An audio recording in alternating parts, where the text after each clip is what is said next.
여러분은 남편을 쉽게 다루고 계신가요? 아무리 같이 오래 살아도 남편을 다루는 게 너무 어렵다고요? 그렇다면 이 영상을 정말 잘 클릭하셨습니다. 오늘 이야기해드릴 내용만 잘 이해를 하신다면 의외로 남편을 쉽게 다룰 수도 있을 겁니다. 이 영상 끝까지 봐주세요.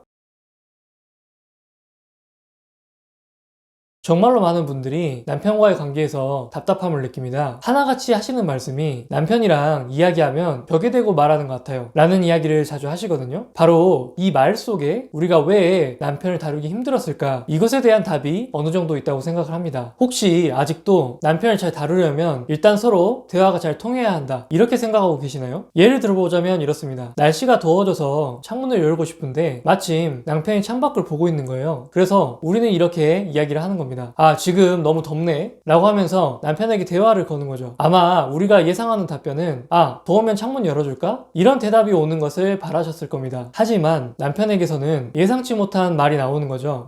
그러네 라든지 뭐 이제 곧 여름이니까 라는 식으로 너가 더운데 그래서 어쩌라고, 이런 느낌으로 남편이 이야기를 하는 겁니다. 그럴 때마다 우리는 벽에다 대고 이야기를 하는 것 같은 그런 느낌이 들게 될 거거든요. 남편과의 대화는 이런 식으로 잘 통하지 않는 경우도 많을 겁니다. 그럴 때마다 우리는 어떻게 오랫동안 이렇게 같이 살았는데 내 마음 하나 모르냐, 이런 생각이 들고 서운하고 화가 날 거예요. 이런 일이 몇 번 반복되다 보면 그래, 내가 말을 말아야지 라고 생각하면서 자포자기 상태가 될 겁니다. 우리는 남편과 이렇게 대화를 하려는 순간 남편을 다루기가 어려워질 수 있을 거예요. 그래서 제가 이미 예전에 올려드렸던 영상에서도 남편과 대화를 하려고 하지 마세요 라고 여러 번 이야기를 드렸을 겁니다. 그래서 저는 대화를 기대하지 마시고 그냥 구체적인 요청을 하셔라 라는 이야기를 드리고 싶어요. 왜냐하면 지금 남편과 대화가 안 된다면 그들에게는 공감이나 배려, 이런 능력 자체가 존재하지 않는다, 이렇게 생각하시는 게 좋을 거예요. 아, 물론 남편들도 바보는 아닐 거예요. 내가 잘 보여야 하는 어떤 직장 상사거나 혹은 연애 초반에 우리의 마음을 사기 위해서 공감하는 척, 배려하는 척 했을 수는 있겠죠. 그런 모습들을 우리가 보고 남편이 공감이나 배려가 몸에 배어있다, 이렇게 판단하시면 안 된다는 말씀을 드리는 거예요. 남편은 가까운 사람들이나 가족처럼 친하다고 생각하는 사람들과의 관계에서는 전혀 배려하거나 공감하지 못할 거예요. 그러니 남편이 우리의 마음을 먼저 알아봐 줄 것이다, 이렇게 생각하지 말아주세요. 그냥 우리가 필요한 것을 생각을 해보고 남편에게 직접적으로 이야기를 하는 것이 훨씬 더 낫습니다. 앞선 상황에서는 남편에게 지금 창문 좀 열어줄 수 있어? 라고 이야기만 하면 되는 거죠. 굳이 남편과는 실패할 가능성이 굉장히 큰 대화를 이어나가려고 하지 마시고 이것 좀 해줘, 저것 좀 해줘, 이런 요청들을 지금보다 2배, 3배 한번 늘려보시기 바랍니다. 아마 남편 다루기가 훨씬 쉬워지실 거예요. 물론 제가 이해하기 쉽게 간단한 사례를 말씀드린 거라서 에이 뭐 그건 당연한 말이지 라고 생각하실 수도 있을 겁니다. 하지만 실제 부부 사이로 들어가 보면 아내 입장에서 남편에게 직접적으로 요청하는 것이 매우 어려운 부분이라는 것을 알고 계실 거예요. 어떤 경우는 내가 직접적으로 요청하는 행동이 자존심이 상한다고 느끼는 경우도 있고요. 내가 원하는 것을 계속 말하는 것 이거 자체가 이기적인 거 아닐까? 라고 생각이 드는 경우도 있을 겁니다. 예를 들어서 남편이 혼자 돈을 버는 경우라면 필요할 때마다 매번 돈만 달라고 하는 게 자존심이 상하실 수도 있죠. 그리고 나만 이기적으로 행동하는 것 같은 그런 생각이 들 수도 있는 거고요. 그런데 그런 마음을 남편이 알아봐 줄 거라고 생각을 하고 참고 참다가 나는 집에서 일만 한다고 무시하는 거야? 이런 이야기를 남편에게 하게 될지도 모르는 거죠. 물론 남편이 공감 능력이 있다면 우리 와이프가 요즘 생활비가 부족해서 많이 힘들어하는구나, 생활비를 올려줘야지, 이렇게 생각할 수도 있을 겁니다. 하지만 실제로는 현실에서는 이런 일은 애석하게도 존재하지 않죠. 아마도 우리 남편들은 너도 그럼 나가서 돈을 벌어오던가, 내가 돈 벌어오는 게 쉬운 줄 아나? 이런 이야기들을 하게 될 거예요. 오히려 우리 자존심이 더 바닥을 칠지도 모르는 거죠. 이럴 바에는 한 달에 20만이 더 필요해 라고 당당하게 이야기를 하세요. 이제는 영화에서 나오는 것처럼 남편이 우리의 모든 마음을 알아봐주고 배려해 줄 것이라고 기대하지 않으셨으면 좋겠습니다. 하지만 아이러니하게도 그런 환상을 내려놓기 시작하면 남편이 우리를 이해하기 시작할 거예요. 왜냐하면 남편은 우리가 무엇을 정말로 원하는지를 확실하게 알게 되고 학습할 것이기 때문이죠. 이제부터 우리가 계속 돌려 말하거나 머뭇거리는 것을 멈추고 창문 좀 열어줘 라고 계속 반복해서 이야기를 하게 되면 시간이 지나면서 이것들을 충분히 반복적으로 학습한 남편이 이제는 우리가 더워하는 것을 보게 되면 아, 지금 창문 열어줄까? 라고 먼저 이야기를 하게 되는 순간이 분명히 올 겁니다.